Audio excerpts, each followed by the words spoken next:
Bonjour, bonjour, Emmanuel Dupont, thérapeute holistique. Je vous fais aujourd'hui mon bilan de ce défi des 100 jours, de cette saison que je viens de terminer, cette quatrième saison. Donc moi j'avais fait une première saison, le Cahier bleu, en 2015, quand il est sorti. En 2016, j'ai fait celui co-créé avec Sonia Choquette. En 2017, j'ai fait un spécial magie co-créé avec Arnaud. Et en 2018, j'ai commencé le 7 octobre ce défi et j'ai repris un cahier bleu pour une vie extraordinaire. Comme un... Ce n'est pas un retour en arrière, mais voilà, un nouveau départ. J'avais mis en place certaines choses dans ma vie et puis la vie communique tout le temps avec nous. Donc voilà, il y avait des choses sur lesquelles j'avais un besoin d'une introspection différente, un besoin de poser les choses, vraiment d'écouter ces nouvelles énergies qui nous encouragent à nous libérer, à arrêter de nous justifier, à accepter et à aller de l'avant. Et du coup, j'ai une cliente, puisque je suis accompagnante, j'ai une cliente qui terminait un programme avec moi et elle me dit, je ne sais pas comment faire, je ne sais pas comment je vais faire quand tu ne seras plus là. Et je lui ai conseillé le défi de Lilou, ce cahier bleu, puisque je trouve que c'était bien de commencer par celui-là. En fait, ça lui a convenu. Et puis, pour la motiver et me motiver aussi, je lui ai dit, moi, je travaille ma visibilité, je travaille la synthèse de mes contenus, je travaille beaucoup l'écriture. Et voilà, une oralité plus claire, plus droite au but, plus voilà ce qu'on appelle le storytelling. Donc je lui ai dit, je vais me mettre un défi qui va être de faire 100 vidéos. C'est-à-dire, je vais partager tous les jours mon défi des 100 jours sur un groupe Facebook que j'anime où je partagerai des prises de conscience et en même temps, je ferai des liens avec les méthodologies et les outils que j'utilise pour les accompagnements et pour la thérapie. Voilà. Donc j'avais comme intention, alors je ne sais plus où elles sont, comme intention, c'était des intentions professionnelles. J'avais mis des intentions de faire tourner 2 ateliers avec 2 perceptions différentes. Je suis une autodidacte, enfin je suis allée me former un petit peu à droite à gauche, mais beaucoup de ma pratique et beaucoup de mon positionnement dans la vie est tiré de mon intuition et de l'autodidactisme, puisque je suis une engagée et une fervente adepte de l'autodidactisme. Pour moi, on n'a pas forcément besoin d'être formé. Attention, j'ai dit pour moi. Par contre, j'aime écouter et révéler la créativité qui est à l'intérieur de moi et c'est là où le défi m'accompagne énormément. Donc j'avais comme objectif, comme intention de synthétiser des contenus pour écrire une méthodologie. Je l'ai fait de moitié. Créer, déjà trouver un nom par rapport à cette méthodologie et des noms forts qui réunissent des choses qui englobent. C'est un peu mon souci de sectariser. Moi, je ne sais pas sectariser. Du coup, paraît-il, des retours que j'ai, je reste trop souvent dans le général. Or, dans ma pratique, j'ai des domaines d'expertise, j'ai un positionnement de leadership et je ne le prends pas parce que justement, je n'arrive pas à communiquer de manière assez ciblée et assez claire. Donc j'utilise des mots comme le mot de thérapeute qui est un grand mot alors que, qui englobe une grande case, alors que quand on arrive à dire qu'on est expert dans la libération de soi, expert dans la connaissance de soi, expert dans l'accouchement de soi avec des outils et des process pour libérer les blessures de l'âme, etc. Dans ces cas-là, le discours est beaucoup plus clair et beaucoup plus ciblé. Donc pour mes clients, c'est plus facile. Donc c'était ça que j'ai travaillé dans ce défi, cette clarté, ce nettoyage, ce défrichage, et je me suis rendu compte que j'ai réussi à travailler quelque chose je ne pensais pas. J'ai été surprise en fait. C'est la magie du défi. Je ne pensais pas que certaines blessures allaient remonter de telle manière. Certainement aussi qu'elles sont remontées en fait grâce aussi à la fin de l'année 2018 qui énergétiquement sur les mois de novembre et décembre a été assez secouée et nous a vraiment encouragés à libérer. Et donc en fait j'ai pu enterrer des blessures, j'ai pu aller voir des personnes avec lesquelles j'avais été fâchée ou en tout cas j'avais émis une position de réserve. Dans mon parcours, notamment mon ex-mari. Je pense que certaines vont se reconnaître dans mon parcours. J'ai eu pas mal de douleurs, pas mal d'épreuves, pas mal d'aventures, d'expériences. Donc maintenant, je dis pas mal d'outils et de matières, de richesses justement à transmettre. Après, je dois encore peaufiner et je veux encore peaufiner l'art et la manière dont je vais transmettre ces richesses. Mais il y a eu une déconstruction d'ego et une déconstruction de croyances erronées très forte qui a été générée par la perte de l'autorité parentale et de la garde de mes enfants. Donc chaque parent qui me regardera pourra comprendre comme cette étape est particulièrement douloureuse. Cette étape, je l'ai vécue en 2002, donc il y a une quinzaine d'années.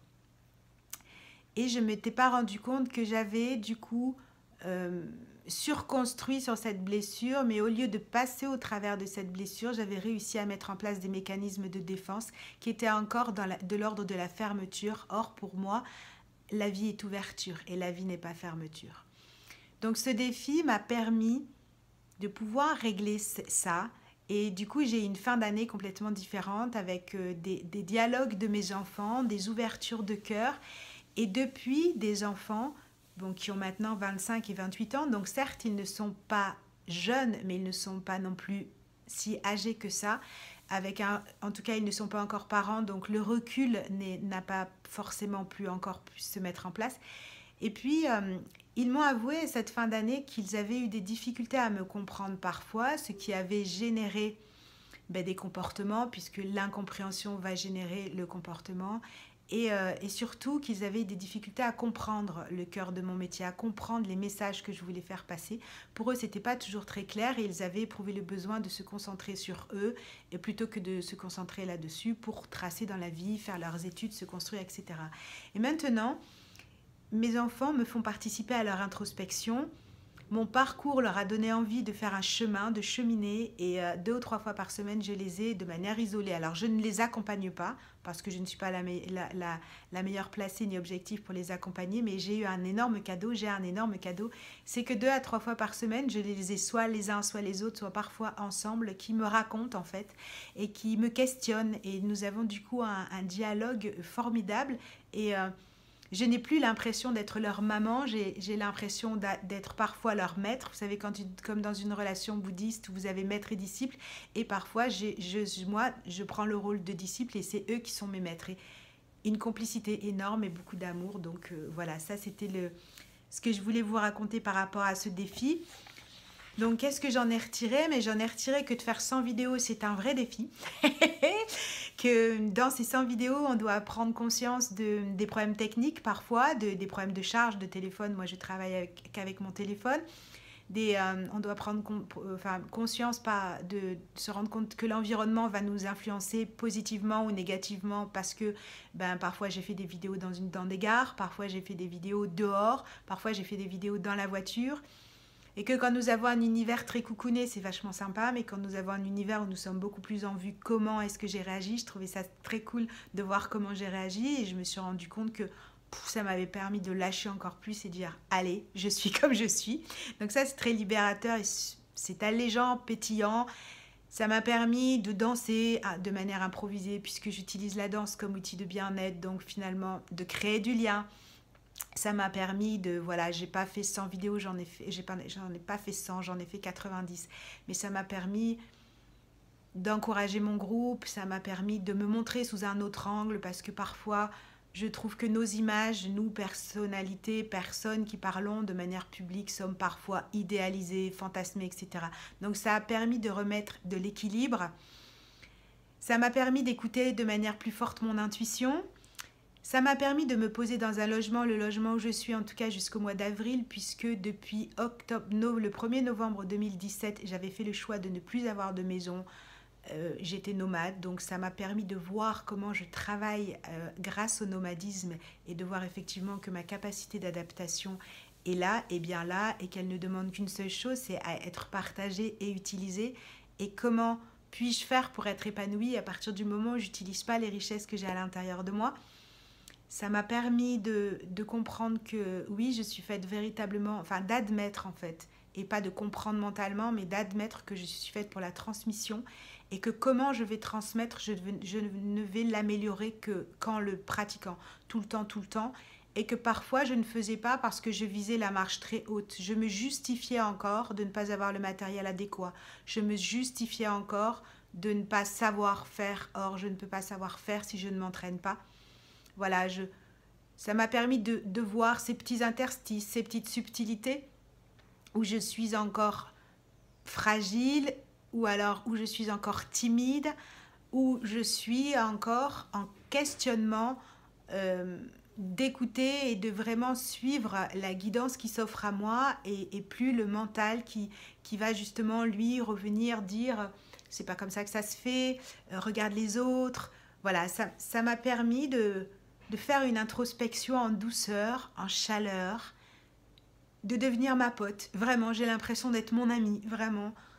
Ce défi a été une belle occasion de m'aimer plus et de me lancer, mais de me propulser, mais de manière différente, avec voilà un accouchement, une ouverture de ma sagesse, parce que oui, j'ai beaucoup de sagesse à l'intérieur de moi. Ça m'a permis de comprendre et de toucher mon essence, de m'offrir ce luxe, d'avoir tout envoyé balader, mais en même temps pas envoyé balader, mais de m'offrir ce luxe de pouvoir m'aimer, de me comprendre, de toucher la substantifique moelle et d'aller toucher mon nectar. Voilà, ça m'a permis de comprendre que oui, ça fait 14 mois, 15 mois que j'ai fait un gros travail de cheminement, que l'amour est le chemin et non le but, ni l'arrivée, ni la destination. L'amour est vraiment le chemin, et ça m'a permis voilà, comme dit Lilou, j'ai perdu mon job et ça me plaît. Moi, j'avais perdu mon logement et ça me plaît. J'en ai retrouvé un, mais attention, que pour 3 mois, donc je vais voir après. Mais ce qui me plaît, c'est d'être qui je suis. Ce qui me plaît, c'est de pouvoir le partager avec vous. Ce qui me plaît, c'est d'avoir toujours cette flamme qui, de toute façon, ne s'arrête pas. Voilà. Voilà, avoir cette flamme qui ne s'arrête pas, c'est ce qui me plaît. C'est ce qui me plaît dans ces défis. Et depuis hier, j'ai commencé un défi spécial pour mon spécial abondance, c'est ma relation à l'argent.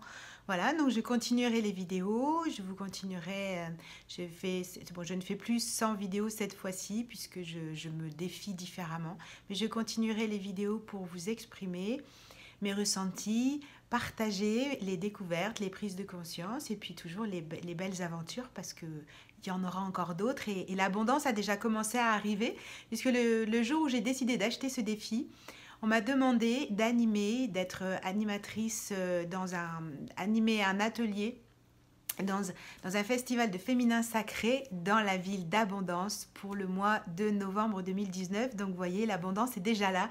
Il suffit juste effectivement d'émettre l'intention et après tout arrive. Je vous embrasse tous très fort. J'ai hâte de pouvoir lire vos commentaires, vos échanges s'il y en a. Et puis aussi de me reconnecter avec le site du défi, et ce défi spécial abondance, je vais partager plus avec des membres du défi qui le font aussi, parce que je pense très très fort au poids du groupe, et je suis bien contente et consciente d'avoir réconcilié avec cette belle énergie. Je vous aime, prenez soin de vous.